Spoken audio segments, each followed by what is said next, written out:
комус, варган, дримба, комус, трамп, маультромель. У каждого народа этот инструмент имеет свое название. С виду неприметный, он таит в себе необыкновенные возможности. Варган способен извлечь из себя все многообразие звуков природы, объединяя вокруг себя многие народы нашей планеты. Первые сведения о варгане в 17 веке опубликовал известный итальянский ученый Галилео Галилей. Русский варган широко пропагандировал сам император Петр I. Известным исполнителем игры на варгане был и президент Соединенных Штатов Америки Авраам Линкольн. В XIX веке музыкант Карл Ойленштейн своим виртуозным исполнением прославил европейский варган. Популярность этого инструмента запечатлели в своих полотнах и скульптурах художники времен Средневековья и эпохи Возрождения. В 20 веке этот реликтовый инструмент получил новое дыхание.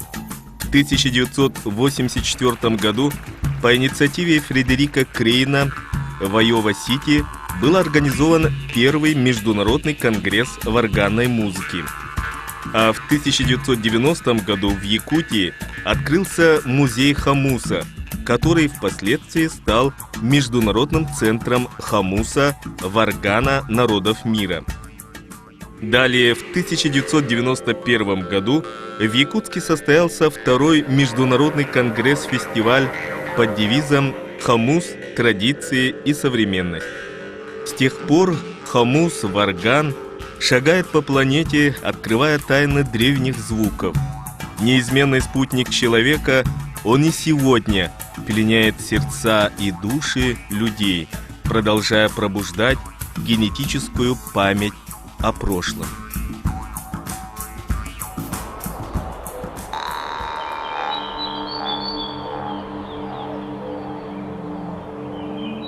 Музей и центр хомуса народов мира в Якутске – это единственный и уникальный культурный центр планеты. Здесь собраны самые яркие представители реликтовых музыкальных инструментов из разных континентов. Коллекция состоит из более чем 1300 варганов из 45 стран, а в фонде музея хранится более 8000 экспонатов. Действительно, Якутия стала международным центром развития хомусной музыки. А все потому, что только здесь мастера кузнечного дела сохранили традиционный способ изготовления хомуса. В настоящее время, по мнению знатоков варганного искусства, лучшими в мире считаются инструменты именно якутских мастеров. В руках этих виртуозов хомус не только подражает звуки природы, но и говорит, поет и даже объясняется в любви.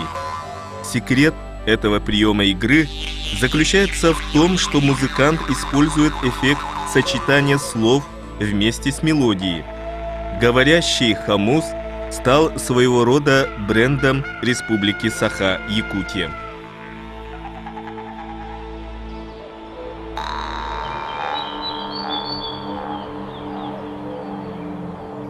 Если в прошлых столетиях пропагандистами варганной музыки были астроном, император Руси, президент Америки, художники и музыканты, то сегодня их дело продолжают энтузиасты, посвятившие свою жизнь этому виду искусства.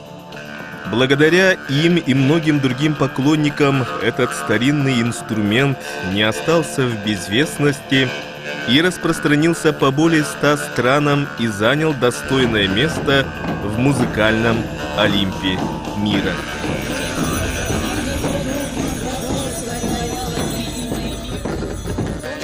Стальной клинок, хранящий сотни звуков, заговорил на сотнях языках, и песни звонкие якутов озвучил в самых трепетных сердцах. Сегодня с уверенностью можно сказать, что поэт, писатель и ученый Алексей Кулаковский Алексей предвидел прекрасное будущее якутского хомуса. Варган стал символом духовной культуры не только на земле Олонхо, но и получил статус планетарного масштаба. С 23 по 26 июня 2011 года город Якутск гостеприимно откроет двери перед участниками 7-го международного конгресса фестиваля хомусной музыки. Нерюен Нергü. Добро пожаловать!